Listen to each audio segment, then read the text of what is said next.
Welcome to our community church, Unitarian Universalist.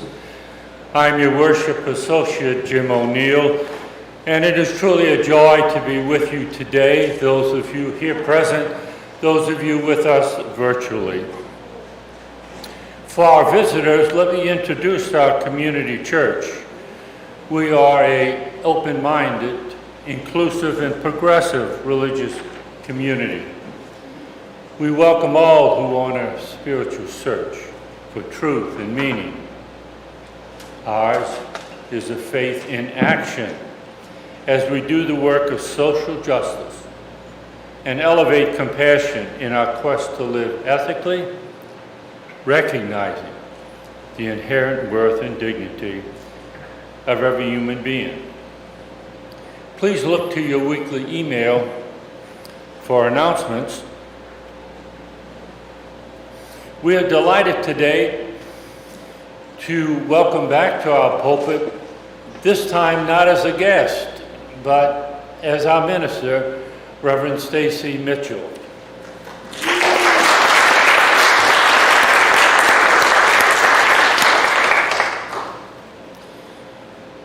Reverend Stacey is a graduate of Union Theological Seminary.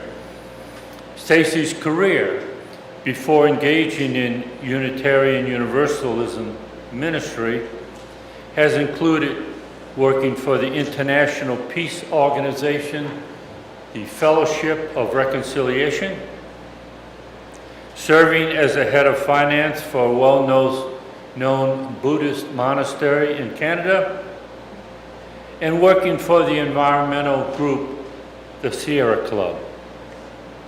Reverend Stacey is also a board member of Centro Mujeres, a nonprofit supporting access to women's health in Mexico, which is a member of UN Women. Reverend Stacey also serves as a volunteer leader for the upcoming Parliament 2023 of World Religions. She has been a practicing Buddhist for 15 years, most recently publishing an article in the UU Sangha newsletter. Reverend Stacey is inspired by nature, including the animal kingdom, gardens, beaches, and rivers. She has a few announcements for us to begin. Reverend Stacey.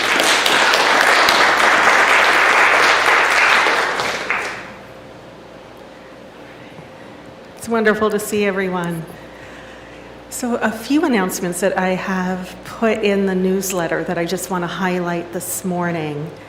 There is the Wellspring Program, and it delves deep into Unitarian Universalist theology, particularly the 6 sources. It's going to be online.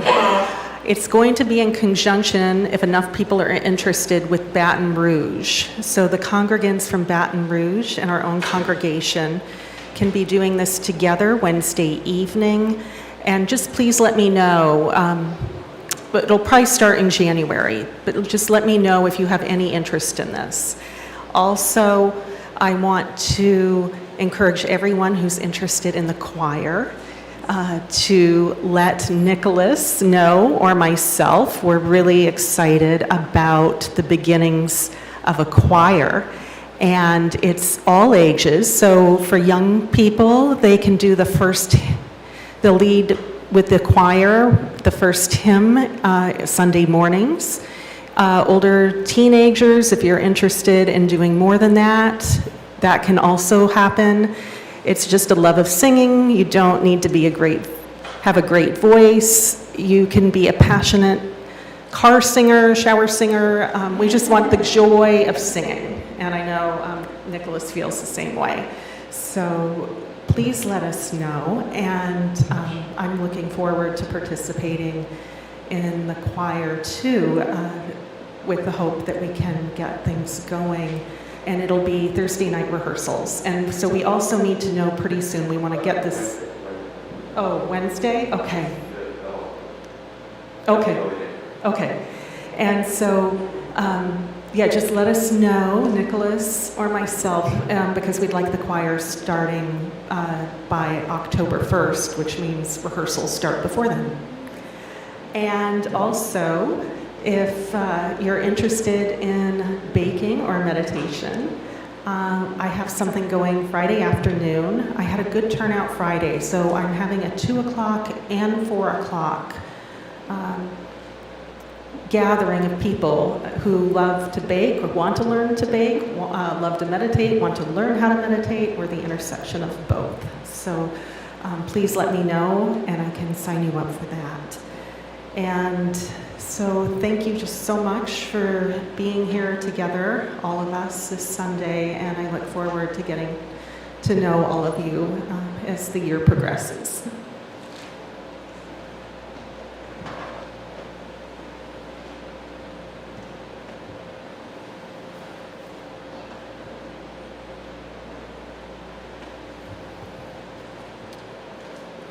The opening words of our service today are from Reverend James Reid. Reverend James Reid, a Unitarian minister, left his congregation in D.C. to participate in the march in Selma, Alabama, where he was murdered by white segregationists. These were his last words to his congregation in D.C. Let all who live in freedom, won by the sacrifice of others, be untiring in the task begun, till everyone on earth is free.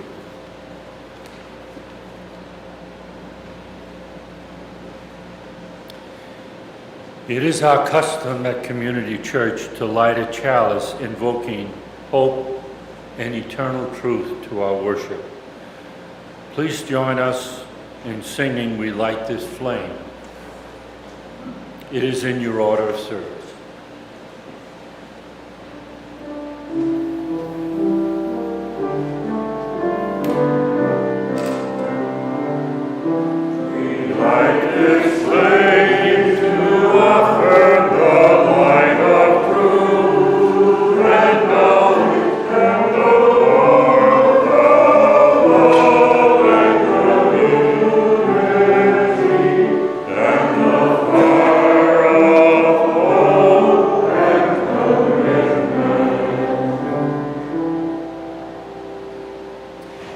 And now, our Religious Education Director, Cynthia Ramirez, will lead a time for all ages.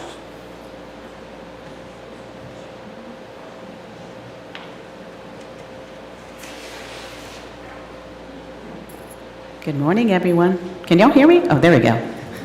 Got to scoot up a little bit. Okay, this morning I'm going to be sharing with you the story of Basius and Philemon. And this is an ancient Greek story. Philemon, an elderly man, and Basius, his wife, of many years, lived together in a small cottage in Phrygia. They led a tough but happy life, and they were always kind to another and to others too. They sat one afternoon in their humble home. As they sat one afternoon in their humble home, they could never have guessed what amazing thing was about to happen to them. That morning, Zeus had sat on his throne on Mount Olympus. Feeling bored, he decided to visit the earth and have an adventure. He chose Hermes, the messenger of gods, to accompany him. The two disguised themselves as humans, and they set off for Earth. On this day, they planned to visit the land of Phrygia and find out how welcoming the people were. Zeus cared a great deal about hospitality. After all, everyone was a guest away from home, would pray to him for protection. When Zeus and Hermes arrived on Earth, they began knocking on doors and begging for food and shelter. The residents of the homes, whether mansions or huts, all responded in the same way. Each time, the door was slammed in the gods' faces. The people had no clue that they were turning away two of the gods. After trying hundreds of homes, the two gods felt extremely disappointed. Finally, they came to a small cottage. They knocked on the worn door. Zeus and Hermes prepared themselves for more disappointment. To their surprise, however, the residents opened the door wide. Basius and Philemon carefully ushered the two strangers into their home and introduced themselves. They didn't have much, they said, but they would do their best to make their guest feel welcome. The couple served the strangers food and wine, and then a very strange thing happened. Basius and Philemon noticed that the wine bowl remained full, even though many cups had been poured. Their guests must be gods. Philemon and Basius then decided that they should catch and kill his pet goose in order to offer it to the gods. However, the old man was no match for the young goose and was unable to catch it. Zeus laughed and decided the couple had done enough. He led them outside and up a mountain. As Basius and Philemon looked back, they saw that the entire countryside had been covered in water. All their neighbors had been punished for turning away the gods. The only building that remained was their own cottage, which was now transformed into a beautiful temple. Zeus then offered the couple a wish. Basius and Philemon decided that they would like to serve as priests in the temple. They also wanted to be allowed to die at the same time, since they had lived so long. Neither of them wanted to live by themselves and feel the pain of their separation. The gods were happy and granted their wish and returned to Mount Olympus. Basius and Philemon served in the temple for a long time. One day, they both died at the same time, and leaves and barks began growing around them. The two had become trees, an oak and a linden tree, which shared a single trunk. People came from far and wide to see the miraculous tribute to such a pious couple. The end. Y'all sing with me and singing the children out for RE. Thank you so much.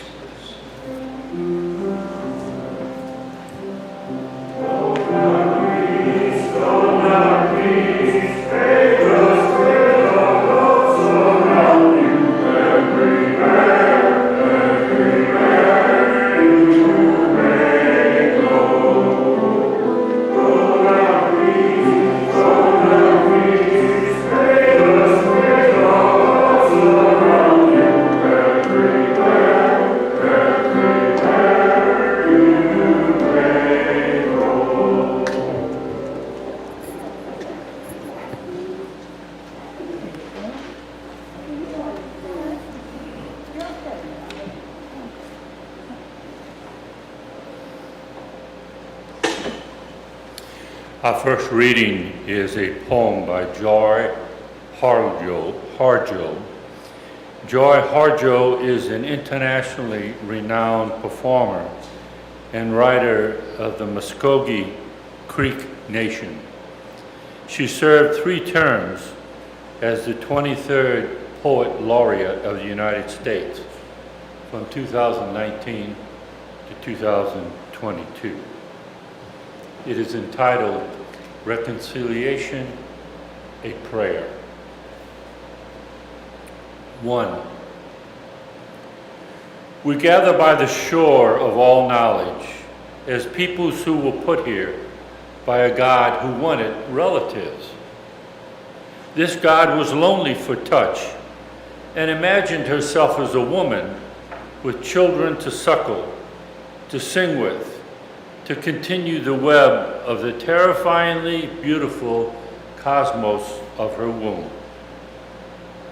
This God became a father who wished for others to walk beside him in the belly of creation. This God laughed and cried with us as a sister at the sweet tragedy of our predicament, foolish humans. Or built a fire as a brother to keep us warm. This God who grew to love us became our lover, sharing tables of food enough for everyone in this whole world. 2. O sun, moon, stars, our other relatives peering at us from the inside of God's house. Walk with us as we climb into the next century, naked but for the stories we have for each other. Keep us from giving up in this land of nightmares, which is also the land of miracles. We sing our song, which we've been promised has no beginning or end. 3. All acts of kindness are lights in the war for justice. 4. We gather up these strands broken from the web of life. They shiver with our love as we call the names of relatives and carry them to our home, made of the 4 dimensions, and sing of the South, where we feasted and were given new clothes, of the West, where we gave up the best of us to the stars as food for the battle, of the North, where we cried because we were forsaken by our dreams, of the East, because returned to us is the spirit of all that we love.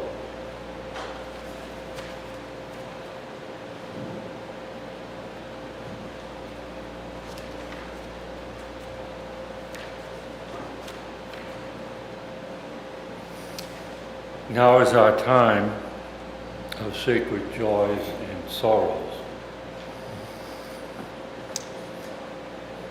If you were online, you can write your joys and sorrow in the comments or chat box to be read aloud after the musical interlude.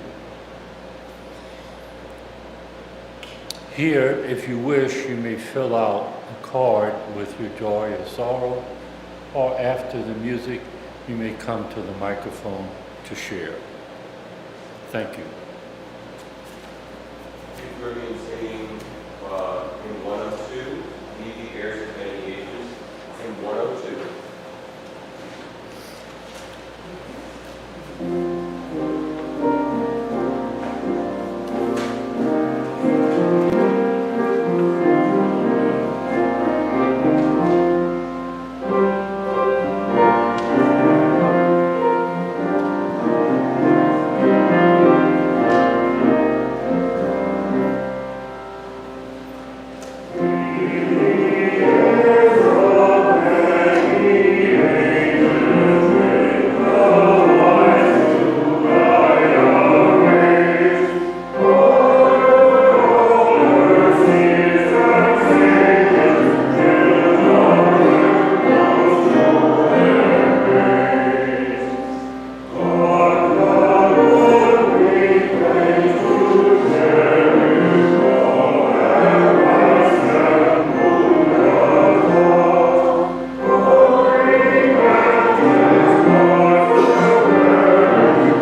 We light a candle of sorrow for the death of Mayor Moon Landrieu, but also a candle of gratitude for his service to our city and community. We light a candle of sorrow for all of those who suffered loss in the 9/11 tragedy and their families who suffer still from their loss. We light a candle of joy as we welcome Reverend Stacey Mitchell to our community as our minister. And I welcome at this time anyone else who has something they wish to share.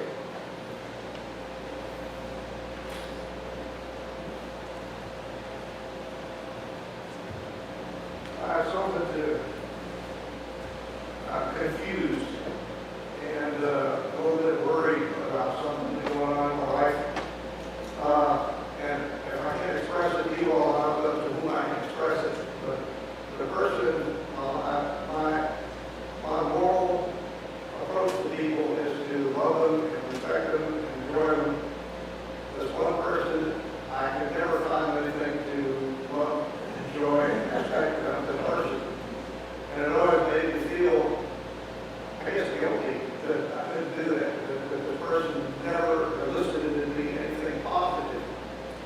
Well, he died this week, and now I have some conflicting emotions. You know, I feel good about the fact that the world is now around. I think it's a better place without this person. But I feel bad about those feelings, and I felt there's something wrong here. And as I've been working on this for a long time, I still haven't come to figure anything out. So if anybody has any words of wisdom about that, I'd appreciate hearing from you. Thank you.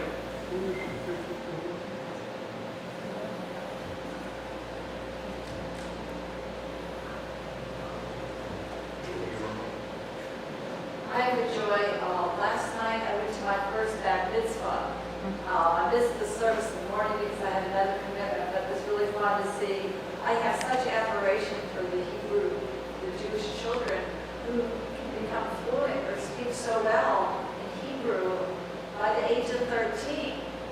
And so it was a lot of fun and admiration.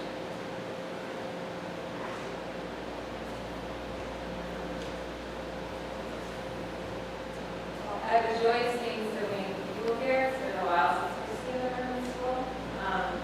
Another joy is just that the school year has begun, I think finally, we're like 100 people finally started. And that is going well.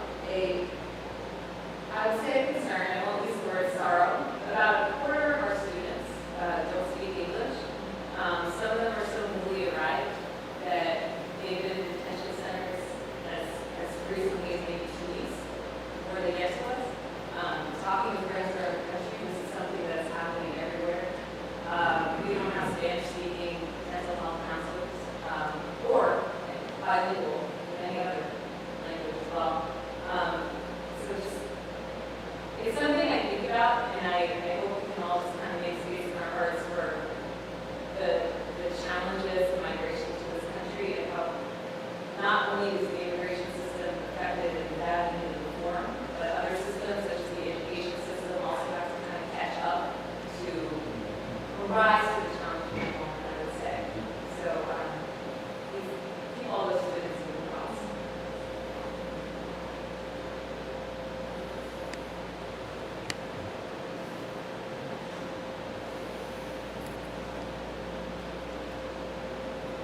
Listen, I haven't been here forever, so I don't know a lot of people here from here. I'm not sure I've been here since the pandemic. So there was a pandemic. Then there's the PhD program, which has been eating my lunch, but I passed my prelims.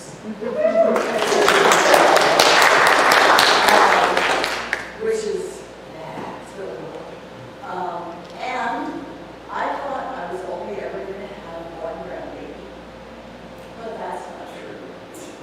And a little girl is going to be born in February.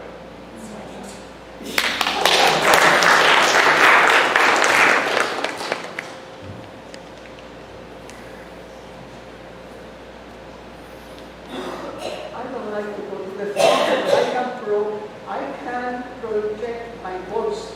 I was a teacher for 30 years. So I don't know who was the person who wrote the card. She's a membership. Oh, I'm here today because I got your card. Thank you.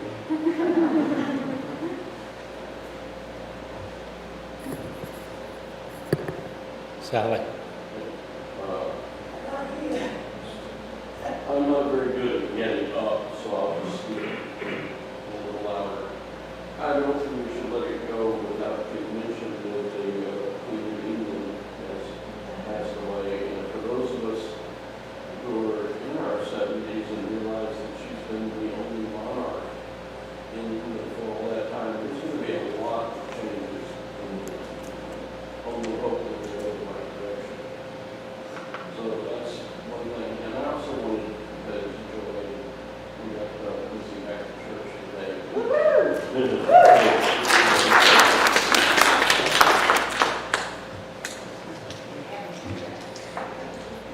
I've been back one.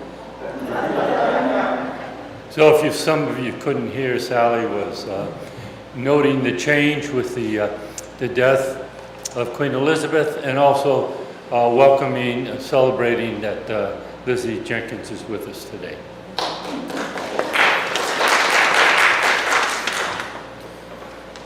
So we're going to light 2 more candles. One for the joys that are bubbling up within us, but we haven't quite found words for yet.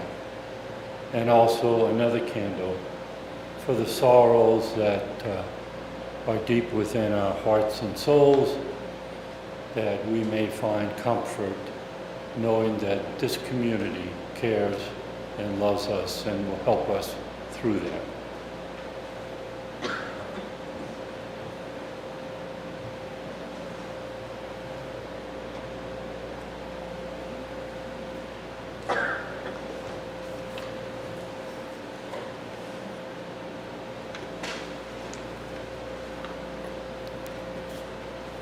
Another reading I would like to share with you this morning comes from travel writer Rick Steves.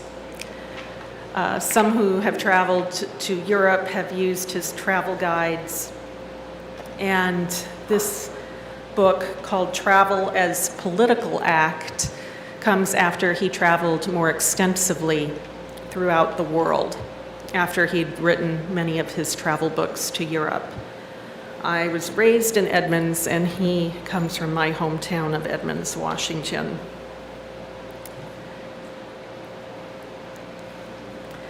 He writes, I wrote the first edition of this book in the waning days of George W. Bush's administration. Looking back, it's astonishing how drastically and repeatedly our world has changed since that time. First Obama, then Trump, then Biden. Occupy Wall Street, mass shootings, Black Lives Matter, social media, Me Too, accelerating climate change, Brexit, and COVID-19 have all shaped our national and international conversation since this book hit the shelves. Back then, terrorism was seen as the top existential threat to America. As of this revision, undertaken while I've been homebound and unable to travel due to COVID-19 restrictions, nativism, pandemics, and climate change have taken priority. Some of his travels were to Guatemala and Ethiopia in recent years, and he writes, when we act collectively, we can and do make a difference. And I've seen it in person. I've seen it walking with hardworking people who make the developing world develop. The huge progress made in the last generation inspires me to work harder. The uptick in extreme poverty in recent years has made fighting hunger more urgent than ever.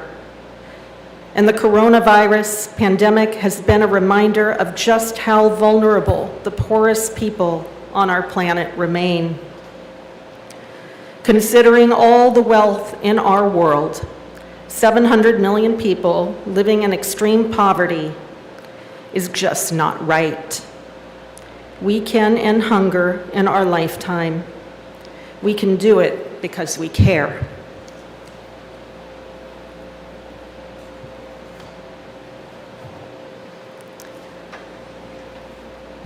So I am so happy to be with you this morning. And I want you all to know how much being here matters to me. And I look forward to meeting all of you as the year progresses, and I hope the sermon resonates with you this morning. Some of this sermon covers my living experience in the social justice world.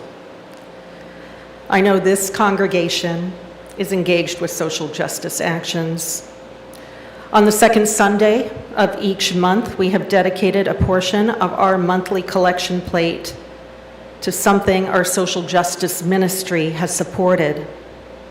We've been doing that on one Sunday a month, but for this month, we're going to change it up a little bit and do 50% of our plate for the remainder Sundays, so that we can have more of our offerings over the month support compassionate actions and justice in our community. This congregation's care to justice ministry is important in how we live our faith, and I am proud to be a part of this ministry with all of you. So a little background on me. I remember my first time seeing animals in an animal shelter. A school field trip at around age 6, along with being raised with dogs since birth, has shaped how I relate to the animal world. My dad led the family to turn vegetarian when I was 6 years old.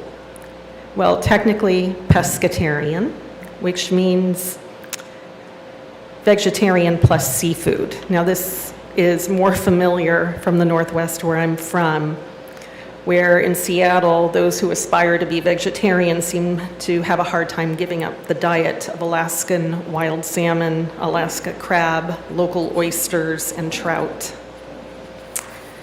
And I remember the first time I heard about book banning.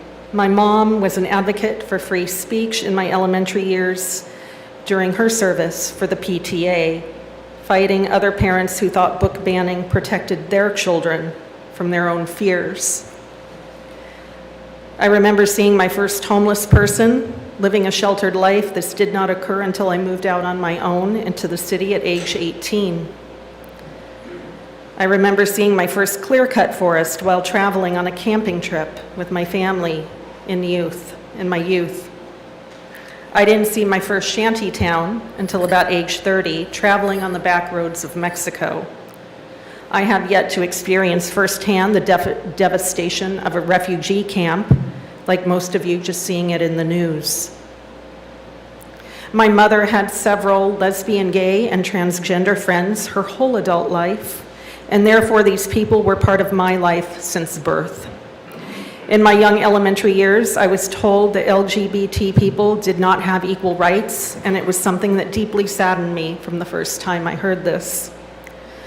My mother worked for the Equal Rights Amendment, fighting for women's rights in the 70s and 80s. Thank God for all those who fought for equal rights, especially Justice Ruth Bader Ginsburg, who has blessed so many lives in the fight for equality. My mother instilled in me a woman's right to choose.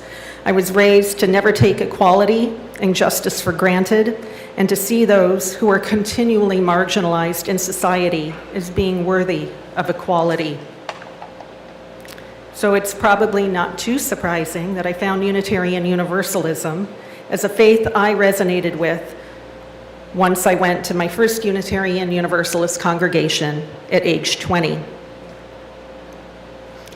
Power is never shared by those wanting to maintain power. and the status quo.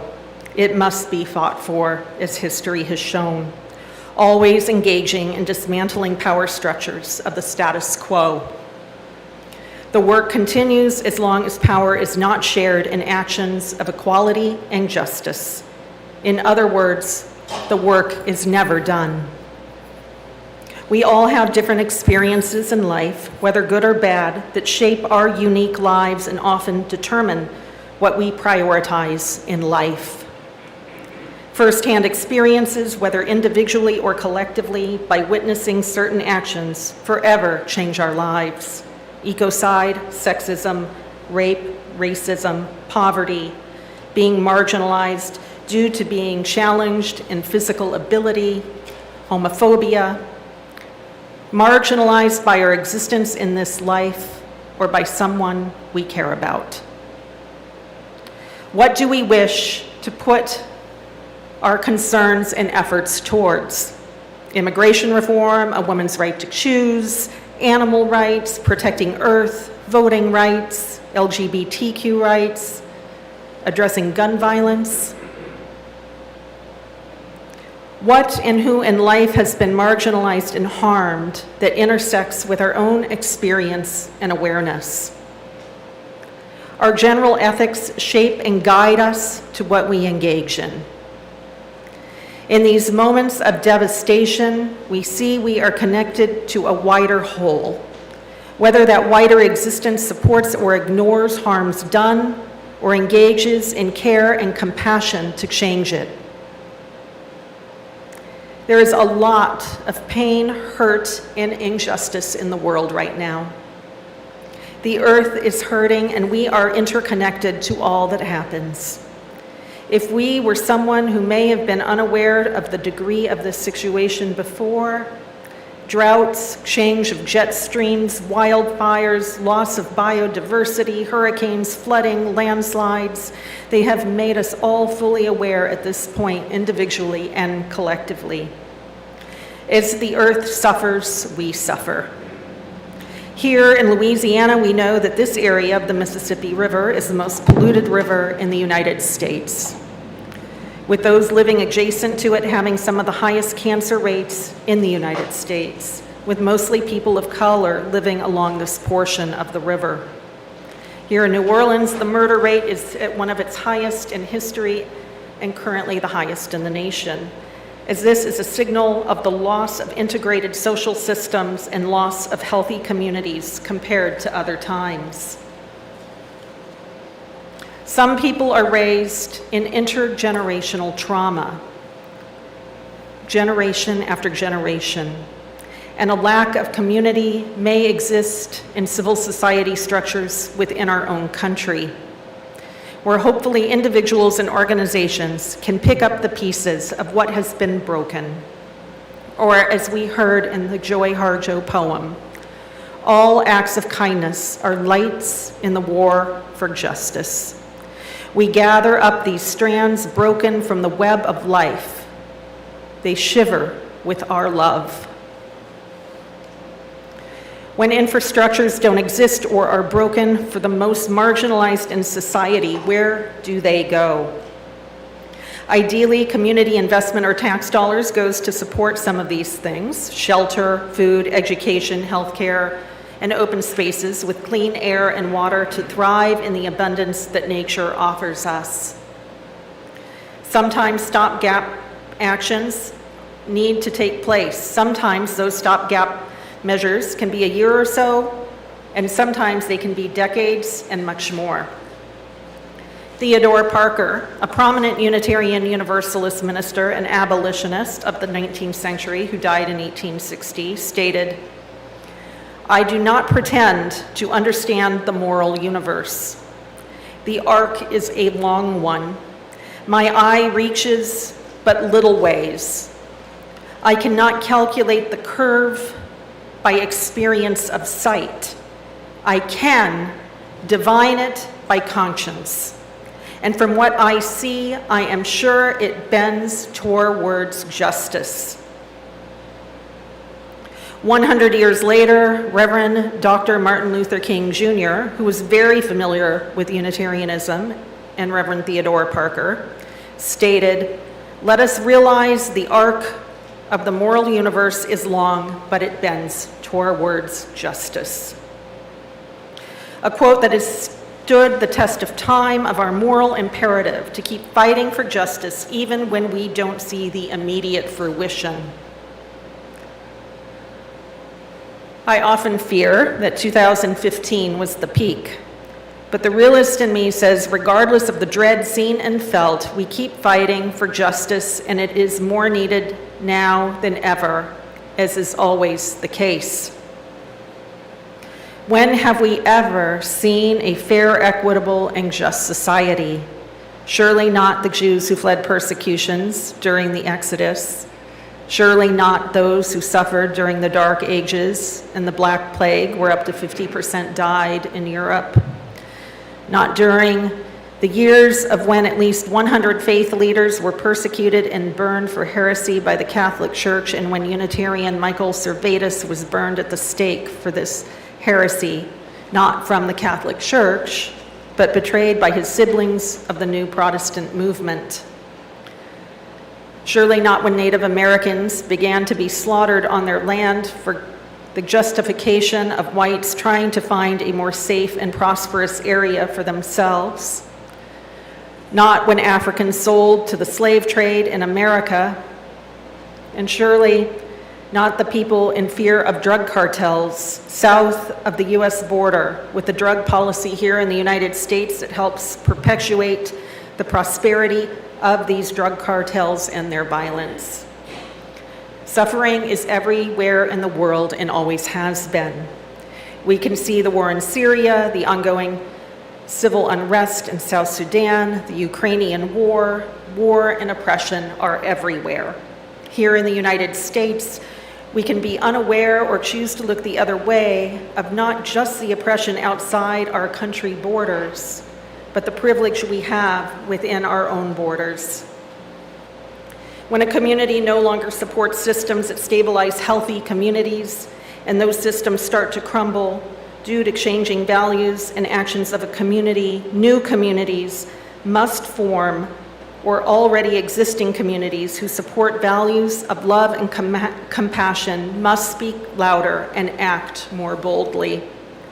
For equality and for justice, people must put less emphasis on individual rights of those relatively privileged and emphasize the collective whole and therefore the most marginalized.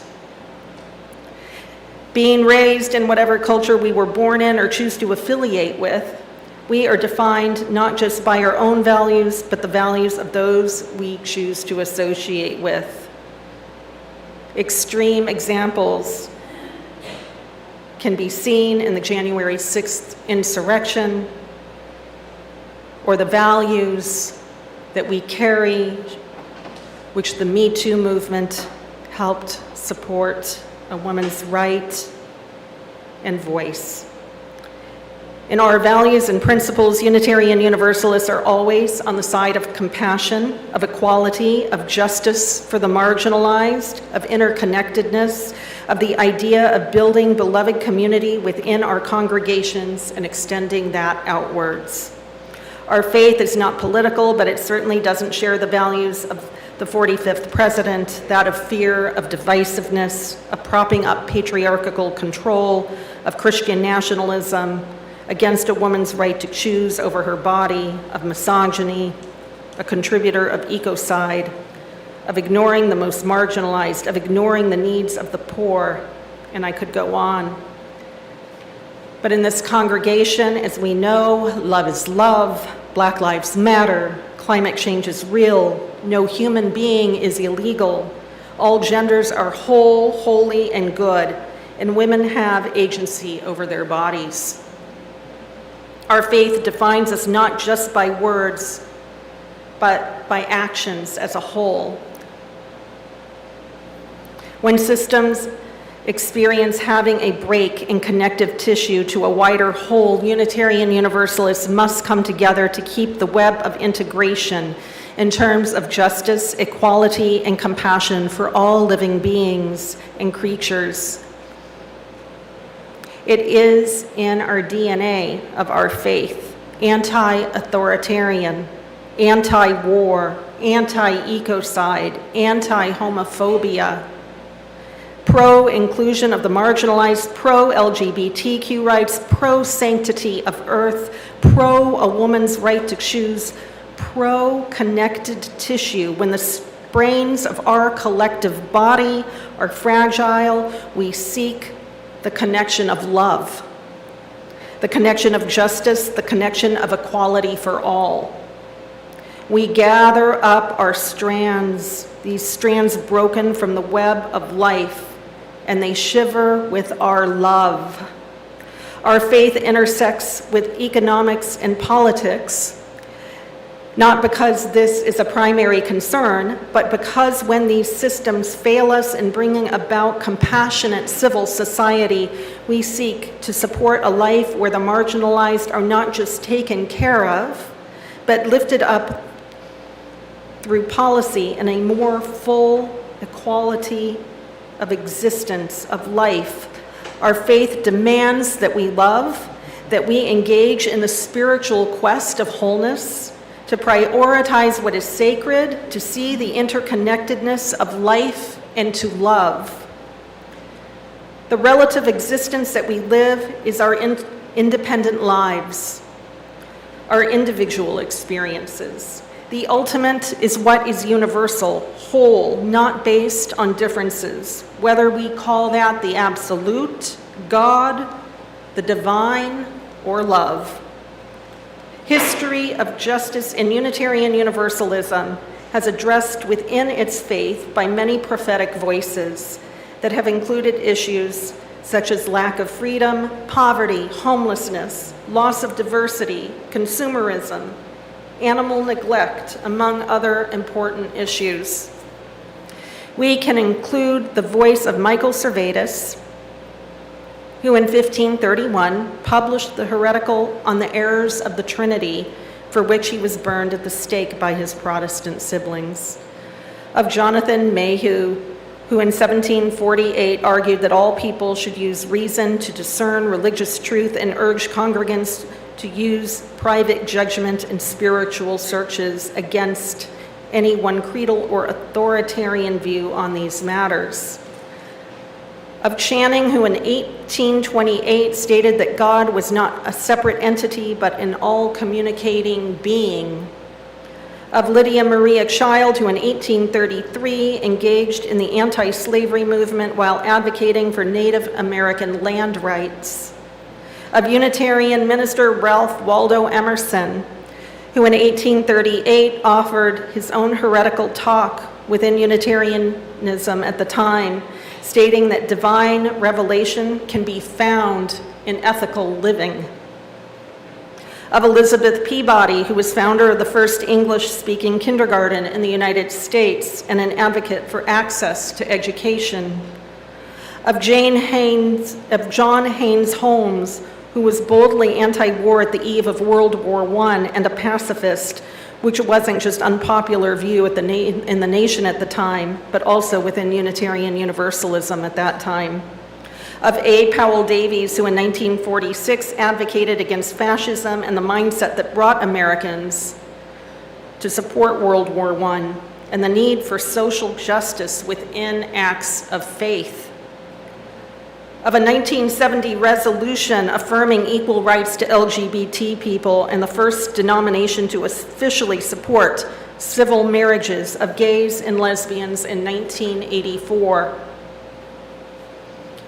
Of Widening the Circle of Concern report, a periodic report last requested in 2017 and published in 2020, stating that we have a theological imperative to look at new ways of promoting equity, inclusion, and diversity, beginning by looking at how we hold assumptions on privilege as it relates to race, racism, and inequality.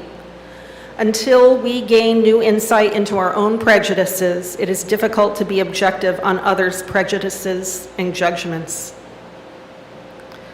Of Viola Liuzzo, who came to Montgomery, Alabama to advocate for justice and civil rights, and while helping to transport black people back to safety after Bloody Sunday, was killed by the KKK in 1965. Or of Reverend James Reid, who also answered that call for ministers to come to Alabama in 1965, being struck to death by 4 white supremacists who were later acquitted. Our service began with Jim quoting Reverend James Reid. "Let all who live in freedom, won by the sacrifice of others, be untiring in the task begun till everyone on earth is free." As stated, this was part of Reid's final sermon to his congregation before he left for Alabama in March of 1965. Many of you may not know that Reverend Dr. Martin Luther King gave the eulogy for James Reid. And actually, this photo that's been in our hallway that was gifted by our own Reverend Jacqueline Luck is this photo here. And this is Martin Luther King at James Reid's funeral and eulogy. And I want to share some of those words with you right now. There is a question: who killed James Reid? There is another haunting, poignant, desperate questioning we are forced to ask this afternoon. It is the question, what killed James Reid? When we move from the who to the what, the blame is wide and the responsibility grows. James Reid was murdered by the indifference of every minister of the gospel who has remained silent behind the security of stained glass windows. He was murdered by the irrelevancy of a church that will stand amid social evils and serve as a taillight rather than a headlight, and an echo rather than a voice. So in his death, James Reid says something to each of us. Black and white alike, says that we must substitute courage for caution, says to us that we must be concerned not merely about who murdered him, but about the system, the way of life, the philosophy which produced the murder. His death says to us that we must work passionately, unrelentingly, to make the American dream a reality so that he did not die in vain. Our history is saturated, working for social justice, the freedom to seek our own spiritual path, of anti-authoritarian beliefs, of seeking the inherent worth and dignity of each person in the determination of an interconnected world. We are the headlights for justice. We are the loud voices of justice. Let's live out our truth, our history, our present, our future with each other, to celebrate a community that cares for each other and our broader community with no limits. In the ultimate truth of where compassion and the universal existence of life exists, we gather up these strands broken from the web of life, and they shiver with our love. In each of our hearts within this church, extending out to the universe, that is boundless as we live out our faith with boundless care, boundless love, in each moment in our advocacy, in our beliefs, and in our determination for justice in all the days ahead. May it be so, and amen.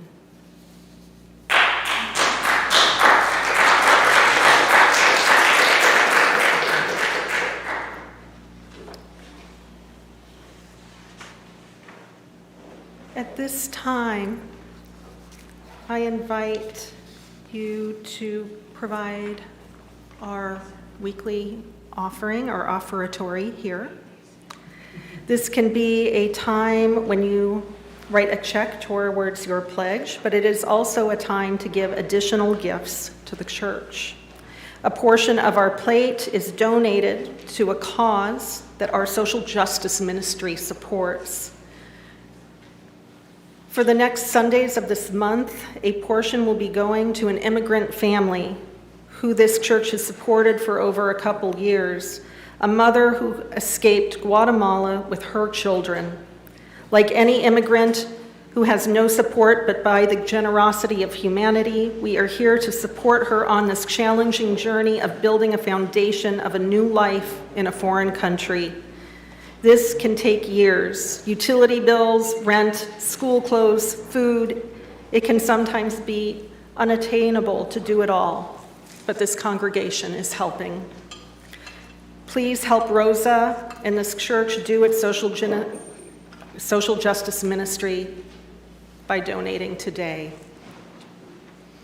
I also invite you, as you might have been told, to write your aspiration for this upcoming church on a piece of paper. There's pens in the back, or you might have one. You can also put these in the bowl before you leave, and I'll be referring these aspirations with you as our church year proceeds.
After the benediction and extinguishing of the candle, you're all invited to the reception to welcome Reverend Stacey Mitchell in our fellowship hall. The benediction is from your hymnal 693. And now, may we have faith in life to do wise planting, that the generations to come may reap even more abundantly than we. May we be bold in bringing to fruition the golden dreams of human kinship and justice. This we ask, that the fields of promise become fields of reality. We will now extinguish our candles, but we all carry the fire of this love and commitment in our daily lives and actions.